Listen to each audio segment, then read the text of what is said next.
All right, I think we can get started. We have a good amount of people. I'm sure others will still be coming in, and I want to make sure we can get through everything and be respectful of people's time. So welcome, everyone. My name is Christine Joyna, and I am a legal and policy manager at the Farm to Consumer Legal Defense Fund. We're really happy to have this public webinar today and to partner with Land for Good and Farm Aid to focus on farmland access issues. Land for Good will share an overview of recommended practices on how to access land for farming and ranching, including how to conduct land searches and how to develop sound leases and other land agreements.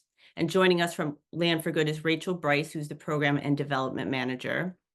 We also have with us our partners at Farm Aid, who will provide an overview a little later of their farm resource network and share with you all how you can access and use the network to locate land access resources you might need to support your operations and future goals.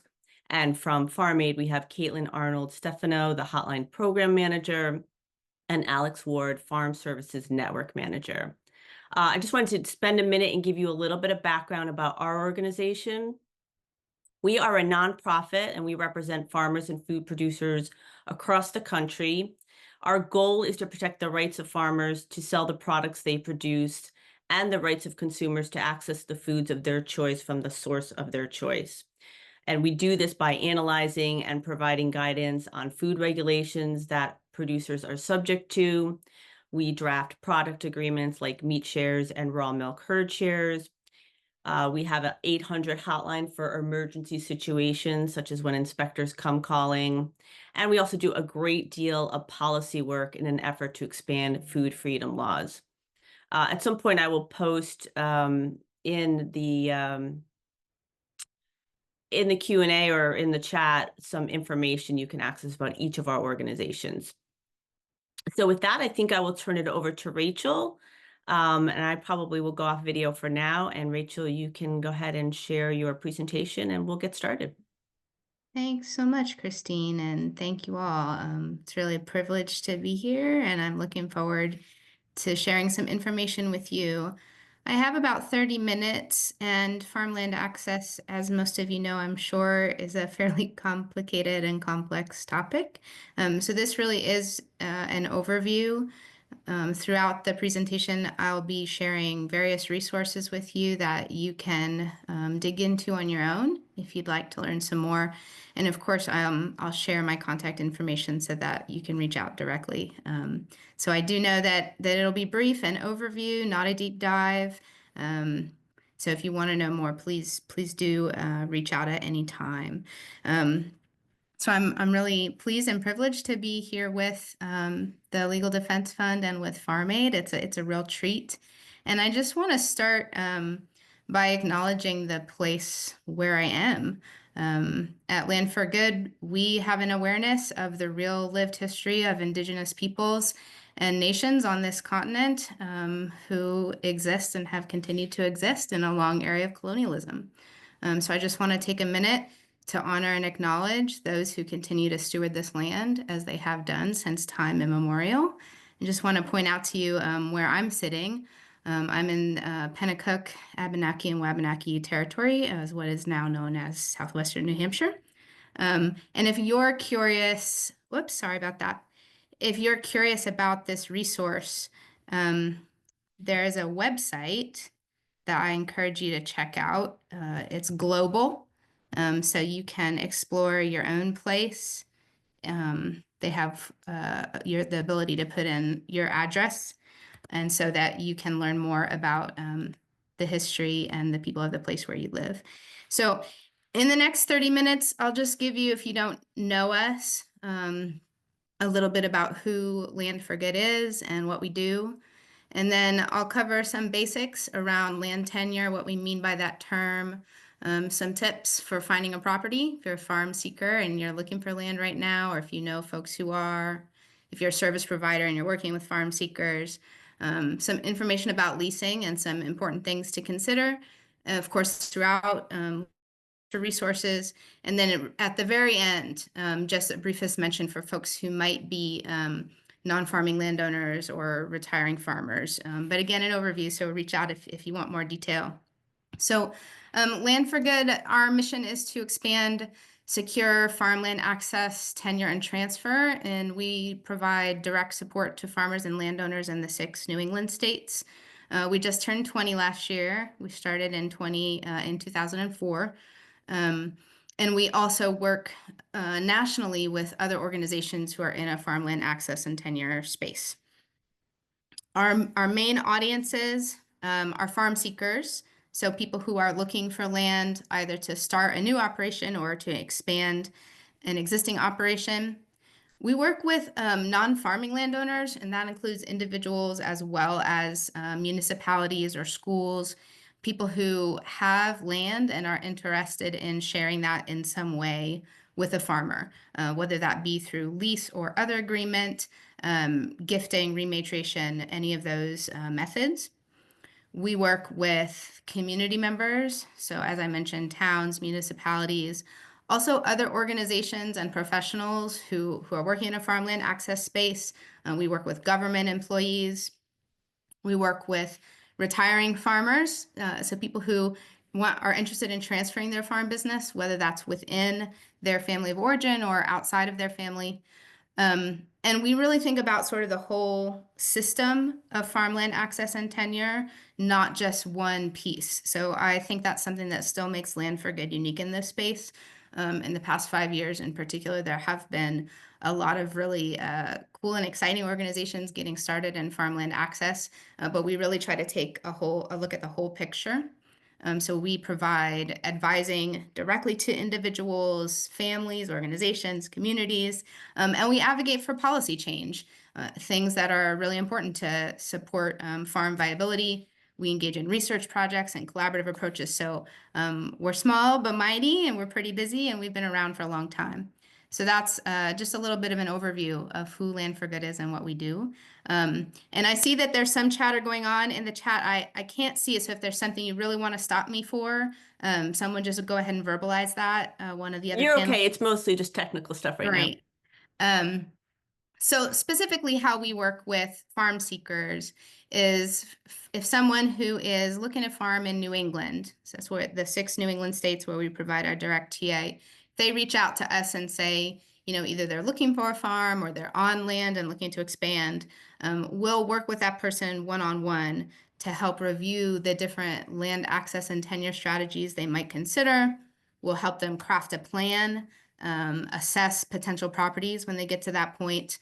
And also we help people negotiate and draft leases. So while we don't have legal counsel on staff, we say we can help folks get documents lawyer ready. So to decrease that amount of time you would need to spend in the room with a legal professional.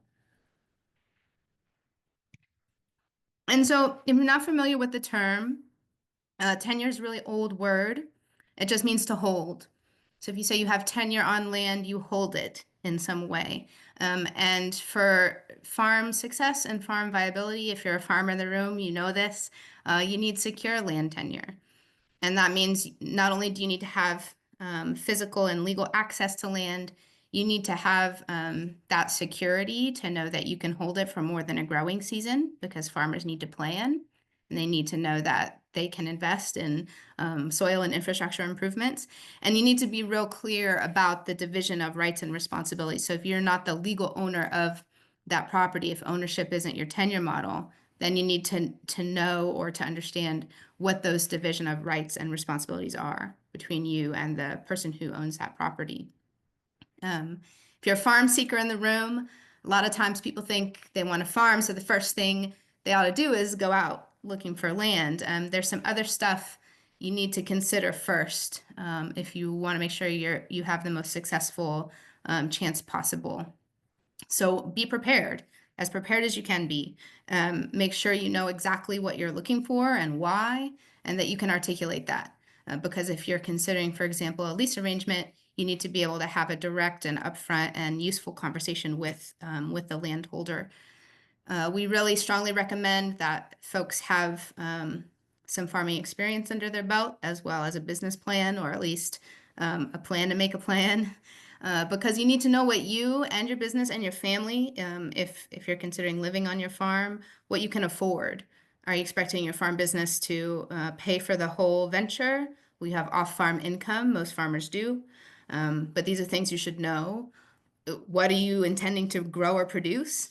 Because that affects your answer about lands and soils and how much acreage you need. Is the acreage you need now the same acreage you'll need in 5 years? Are you looking for land where you can grow?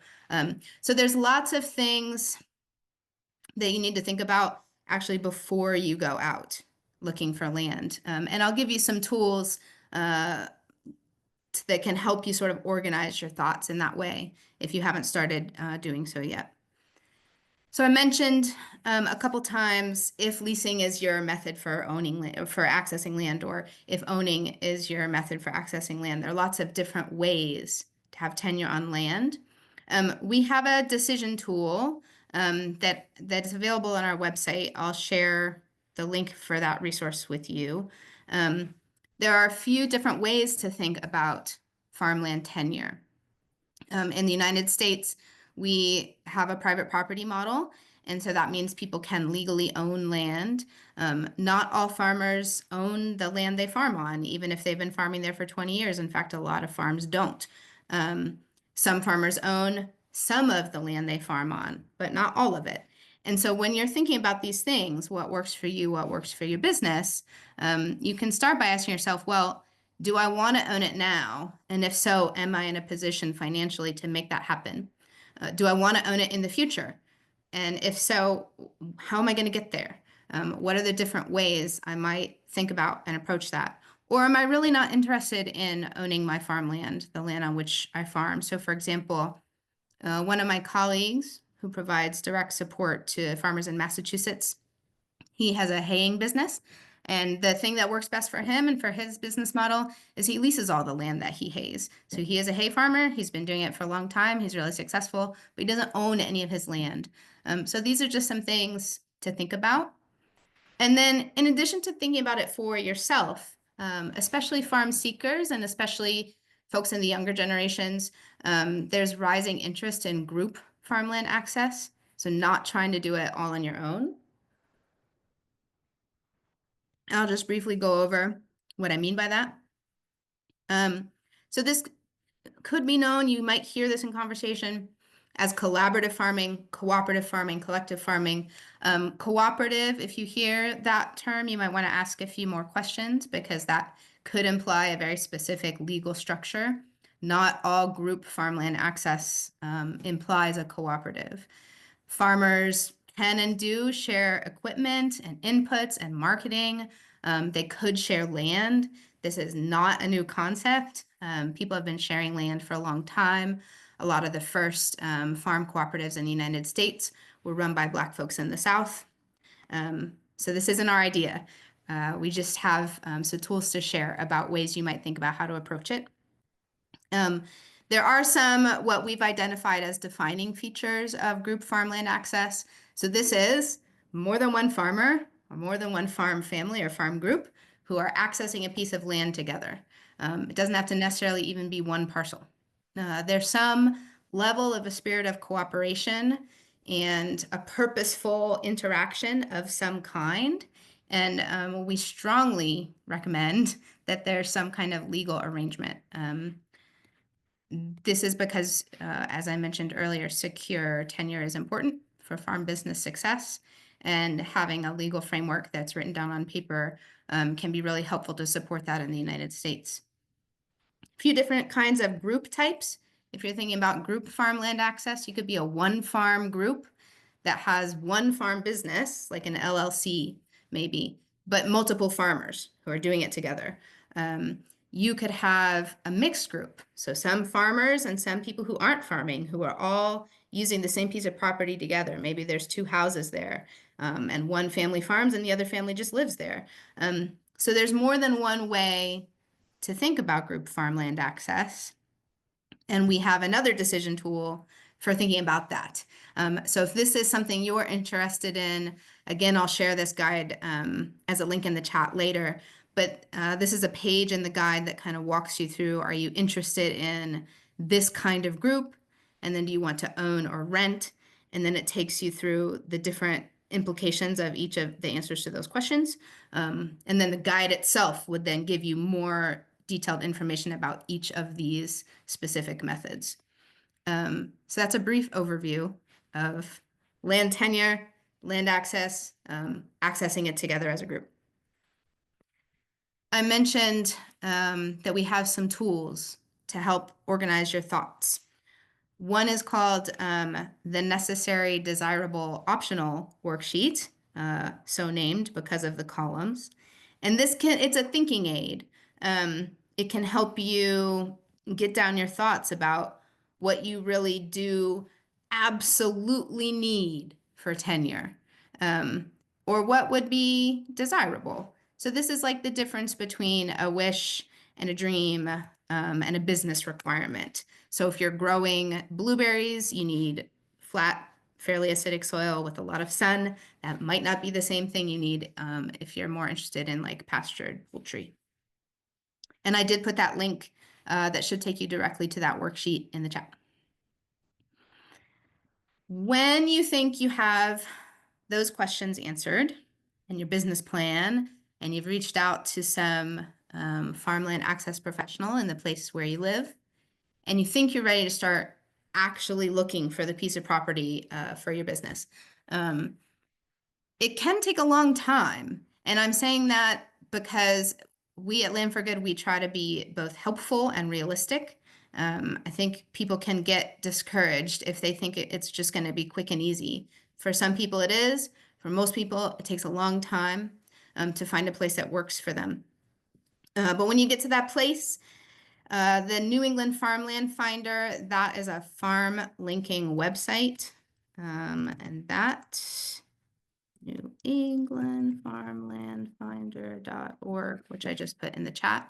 But that's just one farm linking website. They're growing in prevalence nationwide. They're essentially clearinghouses for properties that are specifically intended for agricultural properties, people who want to farm on them. But don't discount some of the old school methods of looking for land, especially for folks who are new into getting into farming or didn't come up in a farm community, or if you've moved somewhere, you don't necessarily have the same access to word of mouth that other folks do. So a lot of farm properties sometimes change hands before they even go on the market. That can be a barrier to new and beginning farmers. So I would highly recommend, if you're looking for land, talk to people. Make a physical flyer on a piece of paper that details, this is who I am, and this is what I'm looking for, and this is what I farm. And go to farmers markets and talk to people there, and go to the feed store and talk to people there, and put up your flyer in everywhere you can think of in the town, because you really have to be willing to go after it, and to be persistent. If you think you've found a piece of property that could work for you, you need to know a little bit about the soils, especially if you're growing produce or hay of any kind. I'm putting a bunch of information in the chat for you. This is the Web Soil Survey. It's a free online tool that can tell you pretty valuable information about the soil. Although for like super small parcels, like if you're looking to grow on an acre, it may not be as accurate, but it's a really good place to start. And it can tell you things like, is this a rocky soil? Is it fertile?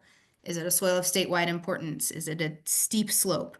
So this would give you like a place to start to understand, could this work for my business? And then at that point, if you think it could, then when you go to tour the place, you could ask the owner if you could take a soil sample to learn more. So that's a little bit about, we transitioned from farmland tenure and got a little bit into farm searches, what to look for, how to look, the importance of correct soils to match the farming venture that you want to do. And I'm going to spend a little bit of time just talking about leases and the different kinds of leases and the importance of a lease. It probably won't surprise you that one reason we really recommend written leases is to just increase that security that you have, that tenure security on a piece of land. So leases can be verbal or they can be written. Some people do still have what is colloquially known as a handshake agreement. Um, Lots of people do it. It has less secure tenure than a written lease. Um, so it's not for us to say what works best for you or your situation, and we strongly recommend that people use written leases. A short-term lease, there's no hard and fast definition for a short and long-term lease, but more or less a short-term lease is anywhere between a year to 3 years. If you think about, well, how long would a farmer need to know that they can be there before they felt like they were ready to invest in the soils, for example? Um, and so those trial term, like maybe a landowner says, we'll try it for a year and then we'll reassess. A rolling lease term, often these are set up with, we're going to have a 1 year lease, but at the end of every year, it'll renew. And if we decide it isn't going to renew, we'll let you know within X number of dates. Or you could have a long-term lease. Again, no hard and fast definition of this, but really we at Land for Good, we tend to think of these 5 years or longer. Some people even have 99-year leases. And so essentially that gives them lifetime security on that piece of property. But they are never the legal owner of the land. Those kinds of leases, those 99-year leases, they're often held by land trusts. There are some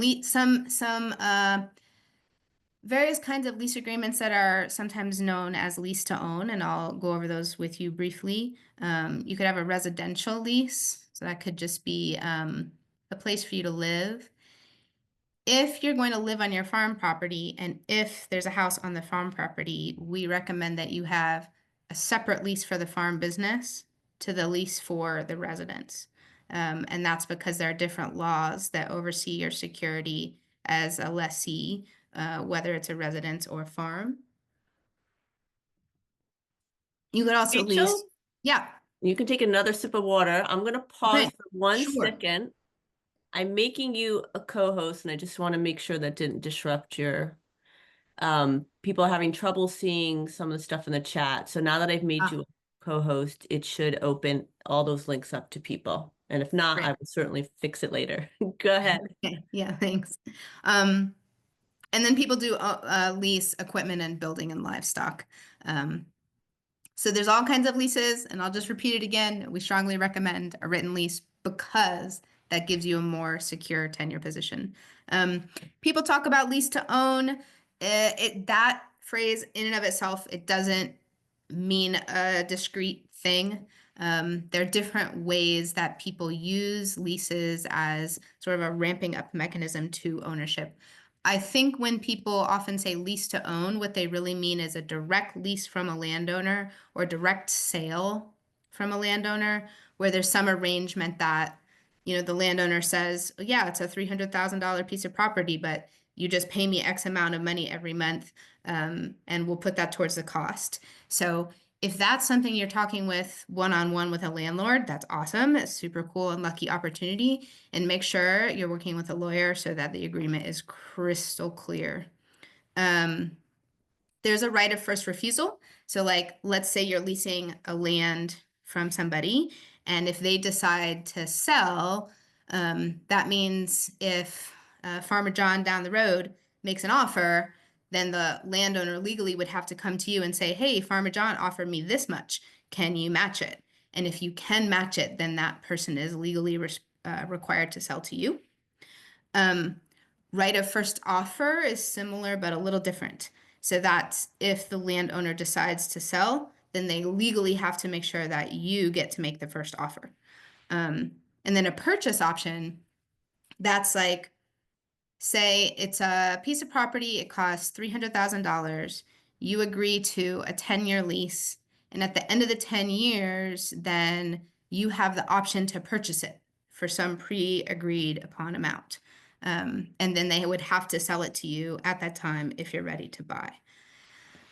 So those are just some different things that people could mean when they say lease to own. There's also a difference between a lease and a permit, and this has to do again with the level of security that a farmer has in their tenure. So a lease is extensive and it's a legal arrangement. It should be harder to revoke if it's written and constructed correctly. A permit or a license is more or less a casual permission for the farmer to use the land. Um, and then whoever is the legal holder of that land could revoke that permit or license at any time.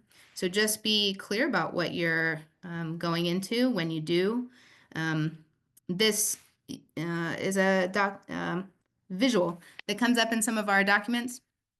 This sort of shows the distribution of land holding rights depending on where you are in the situation. So if you are the legal owner of a piece of land, then that means you hold all the rights. You get to farm on it, you get to live on it, you get to develop it. And then there's different levels all the way up to what I said earlier, that license, where essentially you hold no legal interest as the farmer. You just have revocable permission to use it. There's some interesting or innovative lease models if you're curious to dig into those more. So, for example, the Southside Community Land Trust or New Entry Sustainable Farming Project, two examples of incubator farms. Those are popping up all over the country. There's a ground lease where, for example, the landowner maintains ownership of the land and the farmer leases it, but the farmer gets to have and build equity in the buildings on the land. So that can work, has worked, does work for some people. It's complicated. And then you could have group arrangements. As I mentioned earlier, we have a whole guidebook about that on our website. And so when I say what's in a lease or talk about leases, essentially, they have to have 5 components in order to be considered a lease. Has to specify legally who the parties are, so who is owning the land and deciding to lease it out, and who is deciding to rent it, and has to say exactly where it is, and it has to describe where, like how long you can hold it, how much you're gonna pay for it. Legally, there's no such thing as a free lease. And then it has to have signatures. So if you have those 5 things, it is a legal contract. And we have a document about that also. And I saw that Dawn raise her hand, and this is actually a pretty good time for me to take questions because the last 2 things I'm going to share are for non-farming landowners and for folks who are thinking about retiring or service providers working with those audiences. So why don't I just stop here for now? And if there are questions, I can take some. Yeah, so first I'll go to the Q&A online here. I think these 2 questions are pretty similar, and you might have addressed this and I just missed it, about, what work you perform outside of New England and what resources there might be in the Southwest. Yes, I see that question. So Land for Good, our direct service is all in the 6 New England states. Yes, there are other land linking organizations all over the United States. I put my email address in the chat. And if you reach out to me, I can try to help you help connect you with someone. An internet search, if you search for land linking program in New Mexico, if there is one, that should help get you on the way. But I'm super happy to help. So please send me an email. Yes, there are mentorship programs to become a farmer. I don't know any off the top of my head. Younger folks especially, are often interested in WOOF, which I'll put in the chat. That actually has farming opportunities around the world, but there are also formal farming programs at universities. So there's anything from like go get a job on a farm to enroll in a college class. Christine, is it okay if I just? Yeah, if you're okay with just reading through them, Yeah, I missed, there's one that got moved over to answered, about the web soil survey. I don't know if you put a link in the chat for that, but maybe all the links will be made available later. I tried and it looks like it didn't work. So I will make sure to do that before we all leave today. Um, Someone asked me how or why I got involved. Um, if you're asking about me personally, I like to eat, and I'm um, really interested in supporting a farming and food system that works for everybody. So that's a super short answer.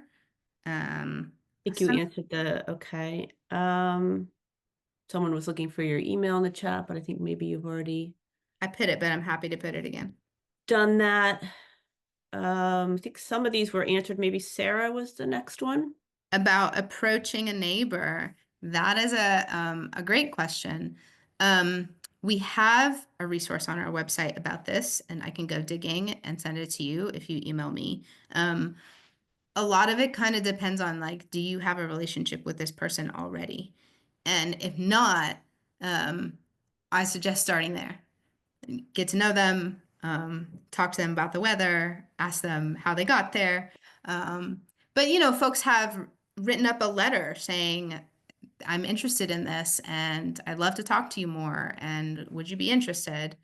Um, but yes, it's not an unknown tactic.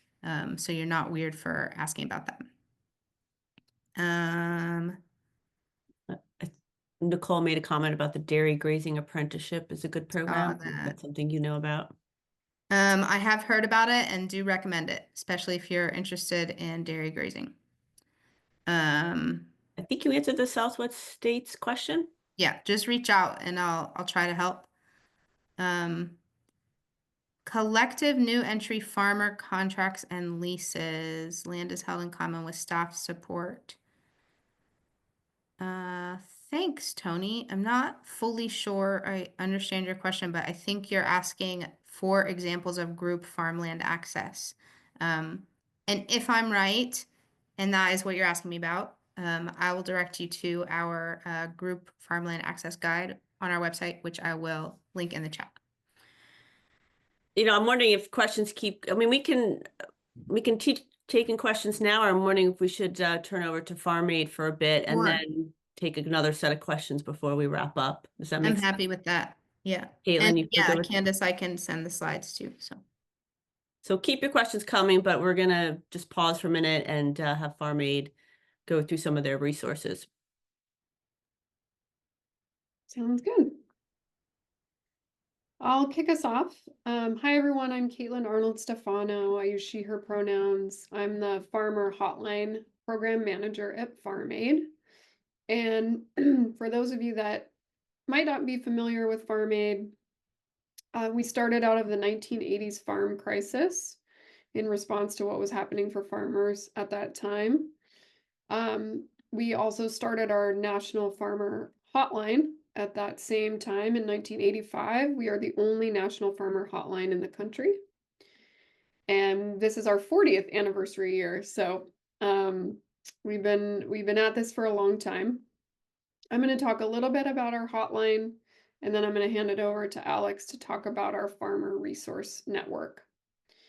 So like I said, we were a national hotline available to farmers. We serve all farmers, beginning, new, established, future farmers. We get calls from all of these retired farmers in any state. We take calls Monday through Friday, 9 a.m. to 9 p.m. Eastern Time, which is 6 a.m. to 6 p.m. Pacific Time.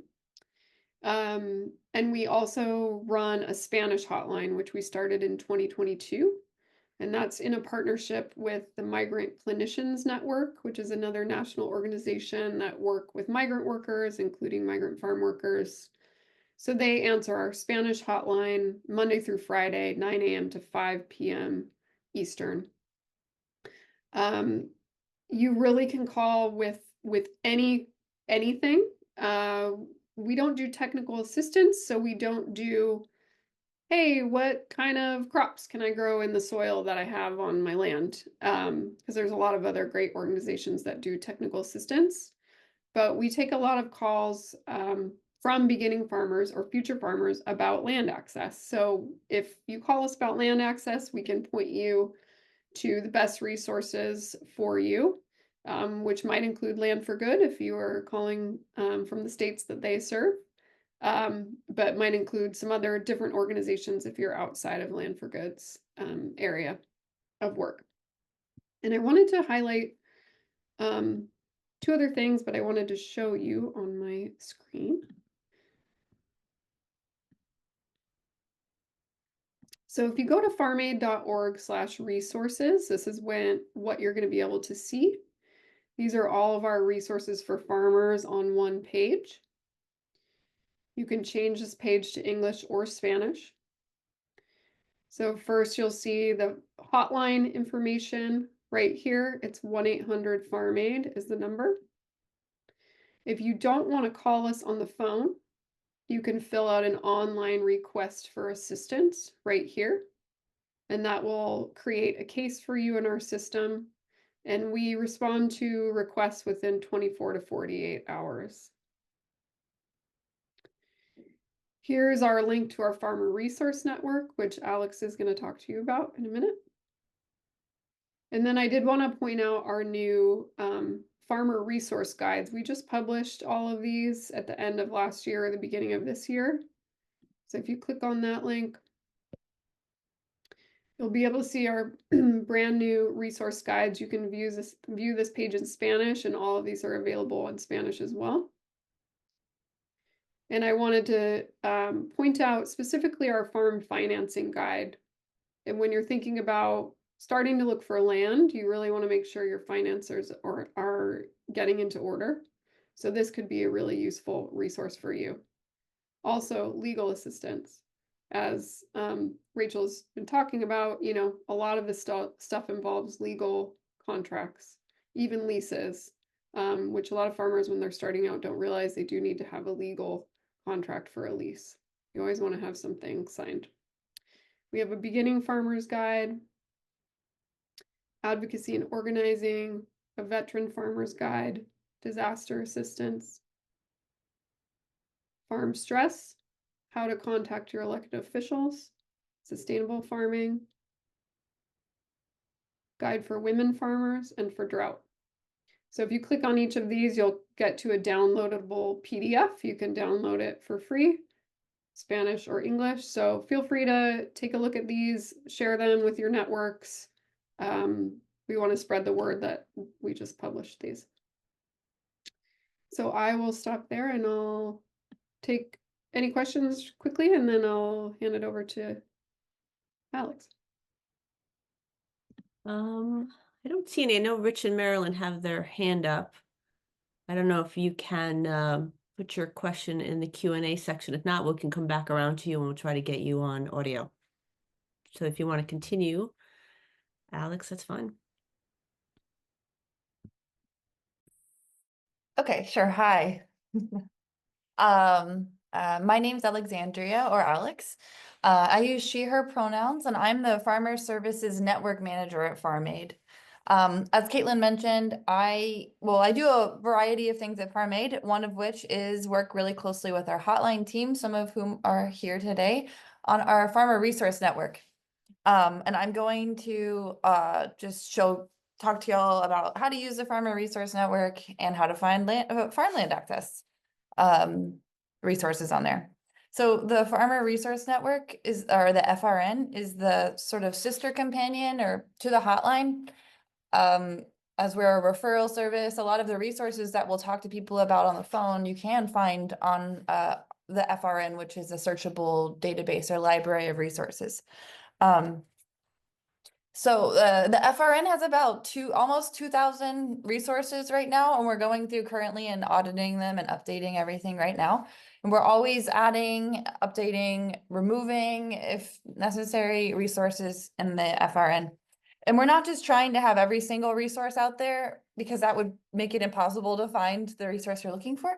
We're trying to have the best resources, which can look like a lot of different types of resources. Okay, I'm going to see if I can screen share the Farmer Resource Network and show you how to use it. If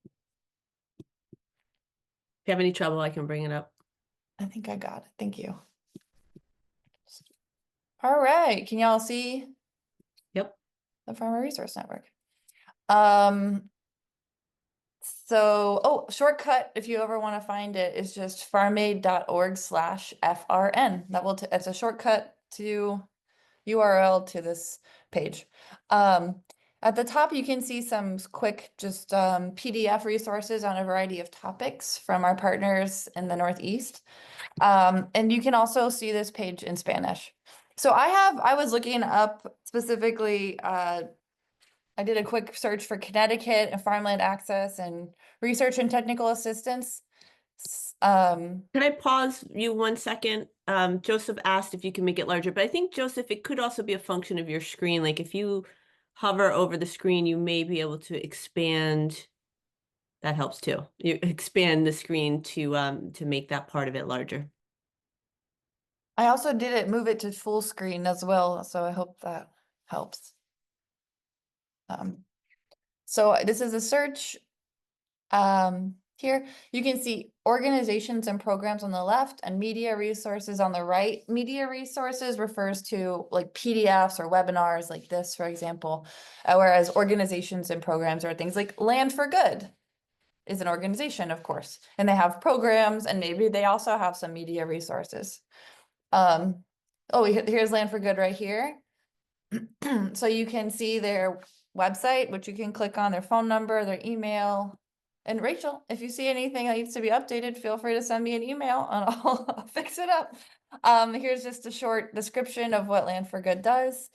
And the things in red are highlighting what you just searched for. So I searched for Connecticut, research technical assistance, and farmland access and succession planning. And that's showing me where the work of Land for Good aligns with what I was searching for. And look, see farm links that Rachel was talking about. Here's one right here.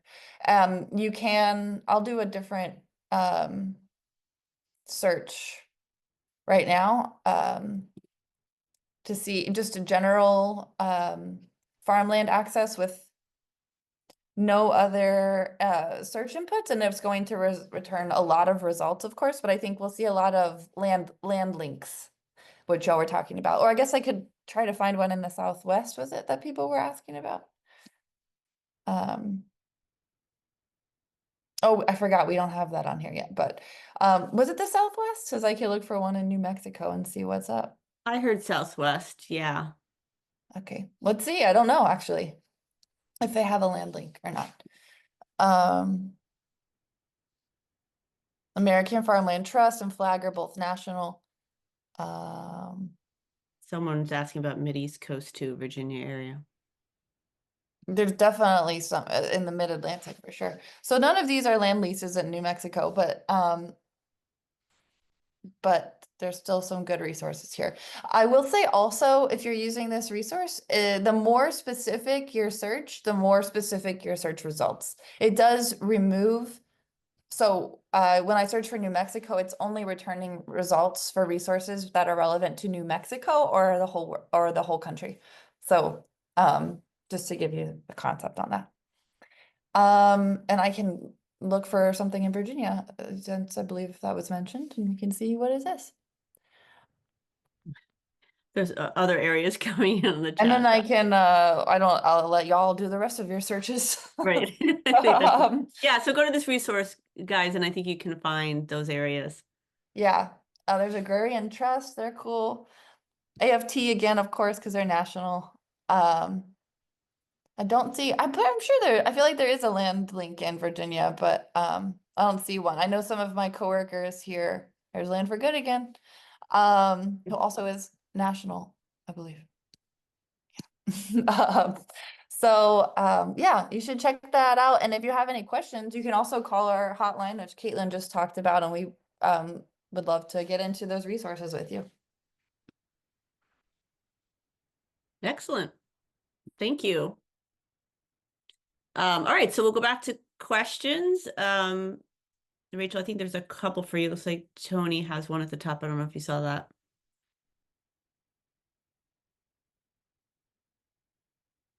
Just unmute. I don't have anything at my fingertips. in terms of a resource to point you to. You mean on the climate change question? Yeah.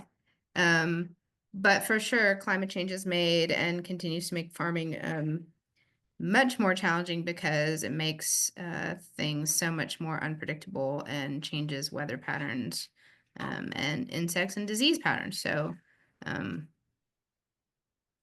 that's what I can answer. Yeah, Caitlin. May I add to that? Mhm. Yeah, so unfortunately, right now, all of the funding that was put into conservation programs through the Inflation Reduction Act last year is frozen. So for new farmers trying to get conservation grants, to help them offset other costs on their farm or wanting to put climate smart practices into place on their farm, these things are not available right now through the USDA. I'm sure everyone's been following the news in various ways, but right now, all of the farmers that signed contracts in 2023 and 2024 for conservation programs are not being reimbursed for their projects. So right now, Farm Aid is usually, generally, in more normal times, we refer almost every farmer to the conservation programs through NRCS because they are amazing. They can be really incredible tools to help offset some of these costs of putting into place things like solar, fencing, irrigation, high tunnels, putting pieces of your land into conservation. But right now we are urging farmers who are interested in doing that this year or next year to proceed with caution, as we don't want any farmers to get into contracts and then not get paid back. Because how most of these grants work on a reimbursement basis. So farmers pay for the project up front and then they get reimbursed by NRCS and USDA. And right now, the farmers are not being reimbursed for costs that they have already paid for. So we'll see how it shakes out in a couple months. Hopefully, if you call the hotline, we can send you to all those amazing conservation programs and you'll be able to apply and feel secure that you will have your contract honored. But right now, that is not the case. Yeah, and I think Rachel makes a really good point in the chat about calling your elected officials. I mean, I don't think we can underscore that enough. And I know it sometimes feels to people like that maybe it's not a worthwhile effort, but we work with legislators all the time and they are happy to hear from us, but it's not meaningful unless they hear from their constituents directly. So we are constantly trying to put our members in touch with legislators to share their stories, and it really does move the needle. So if you have relationships, call them, start building relationships if you don't. Right, exactly. And if you form coalitions, you can always come to us and we're happy to help support the effort. I'll add quickly that on that note, these conservation programs are hugely popular and underfunded, even with the IRA funds that were allocated towards them last year. Only 25% of farmers that apply for these programs receive grants. So 75% of farmers that apply for the conservation programs grants don't get them. So just to say that these are very, very popular programs with farmers, they're optional. And there's still a huge gap in the desire and need and what is actually funded. There's a question from James about conservation programs. I don't know if you addressed this already, Caitlin, if you think you can. If you take a look at our financing guide, we have some things in there about other non-government grants and programs. There are specific grants that focus specifically on sustainable and regenerative practices. Most of these are open on a rolling basis, so they'll open once a year on a certain timeline in the winter or the spring. I don't have a full list up right now in front of me, but that is an excellent question to ask our hotline and put in an online request if you don't want to call, and we can send you any open grants or upcoming open grants around conservation or climate practices or regenerative practices that we are aware of. I see a lot of comments about the links, and I'm sorry if it's made people feel a little lost, but we're happy to make the links available in a cohesive collection later, so you don't need to worry about the chat and trying to track all those. So we'll do that for you. Probably need a few days to get the recording prepared so that we can share it and get that out to folks. So just give us a little time and we can do that. I see that a couple of people have their hand raised. I don't know if you're able to go into the Q&A. I can try to, if you want to unmute, see if we can get you to. So Candace, I don't know if you want to try to ask your question if you unmute. Hi, yes. I'm driving, so that's why I couldn't type. Apologies for that. But besides the conservation program, have there been any other programs that have been majorly affected by what the government is doing? Because I'm a woman veteran, and there's some programs that I want to apply for new farmer, but I don't want to go through the process and then it's already held up or funds have been taken away. So have there been other programs that have been affected by the government's decisions besides the conservation and sustainable? It's changing every day and ongoing. So my best answer right now is yes, and we don't really know.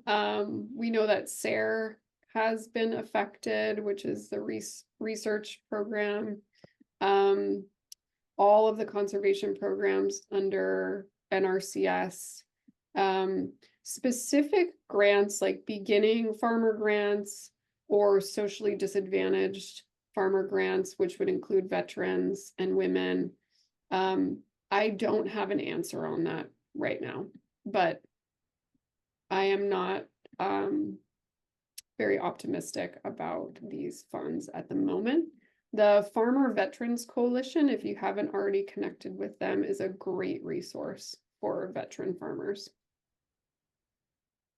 Okay, Thank you. I definitely look into that. Thank you so much. I'll still apply. I guess, the most I can hear is no or not right now. So, but at least I'll know. But thank you for that. Thank you, Candace. And Sylvia, do you also want to unmute and ask your question?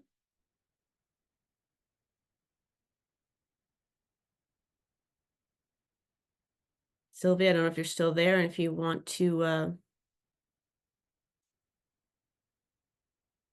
right, we're going to move on. I think maybe she's not. Tiara is asking to ask a question. Go ahead, Tiara. Hi, yeah, I'm curious about you guys were looking on the farmaid.org website, how to find farm links. How do we navigate to get to where you were?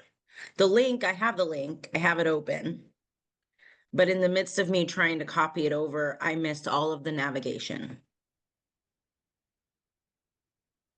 Are you asking?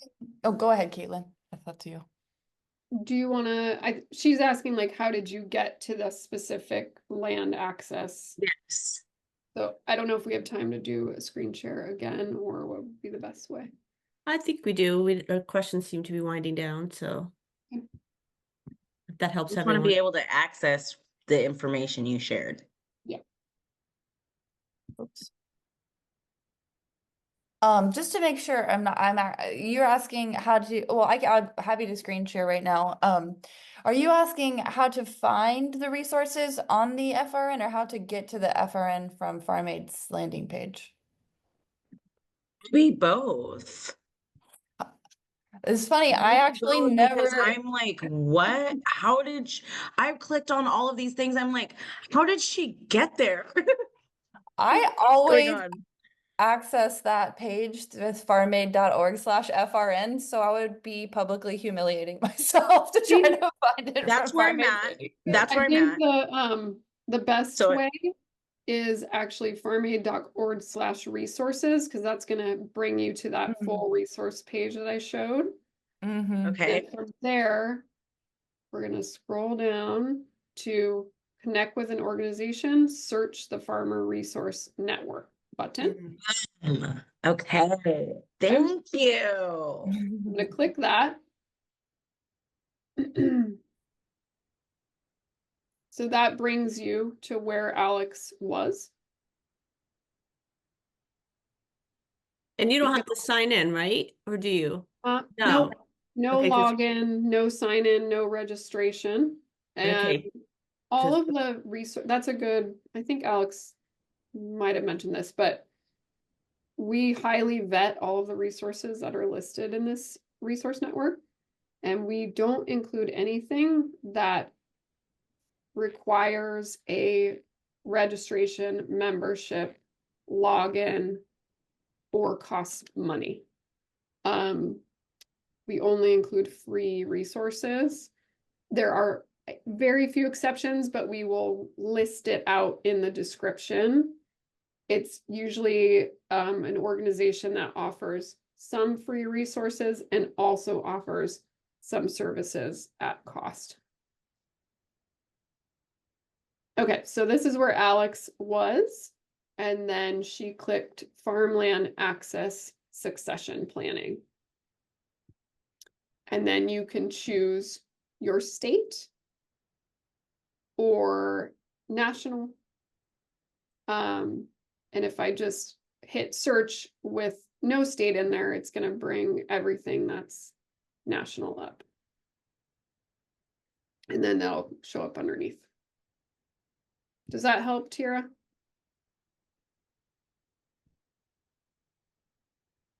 I think she's muted again. Yes, that does. Thank you. Thank you so much. I don't know if you saw James's question about that network as well. So if you want to, he's trying to whittle down the search results he's gotten. I can't see James's question. Oh, okay. He says, I've got another question regarding the FRN. Even when I specified my state, 3 services and type of farm, I produced 143 results. How would you best recommend I whittle that down to find a good fit? That's a great question, James. I've been working on that question. It is great that you've included all of the details that you included do help to whittle it down. Like I said, there's almost 2,000 resources in there. So 143 is a few, but actually when you put more than one, this is not like on the FRN, so you wouldn't know this if I wasn't telling you, of course. But if you put more than one resource service link on the right-hand side, like land access or advocacy and organizing, it does look for resources. Well, it looks for resources that include any and all of those. So the functions on the left are really exclusionary. So if you pick New Mexico, it will not show you anything that does not have New Mexico, except for national. But if you search a bunch of service categories, it's going to look for anything that has any of those service categories, which would increase the results. It's not really hard and fast, but we are always working on improving it and definitely welcome any feedback. So thanks for sharing that, James. And I think you're using it well. Alex, would you recommend James just pick one topic at a time? Yeah, I think I would. Yes, one topic at a time, but the description, but to include the same amount of description on the. Yeah. I think we just have 2. Oh, I think Rachel is addressing one of them about the eminent domain question. I don't know, Rachel, maybe that's best for you if you can see it. Can you see that? Do you want me to read it? I do see it. resources, I'd have to dig around in our advocacy resources. Essentially, I would start with massive collective action and make friends with some lawyers. It's an unsatisfying answer, I know. Well, I think we actually got through all of the questions and we are at the top of the hour just about. So, thank you so much to Farm Aid and Land for Good. This was excellent, very helpful. And again, I'll just remind everybody that we will make this recording available once we have a chance to edit it. And I'll go to all these links pulled together as well, and either post or email out to all registrants those resources. So any last comments from Farm Aid or Land for Good? Thanks for having us. Thanks very much. This was great. Thank you. It was excellent. All right. Thank you, everyone. Thanks for joining us.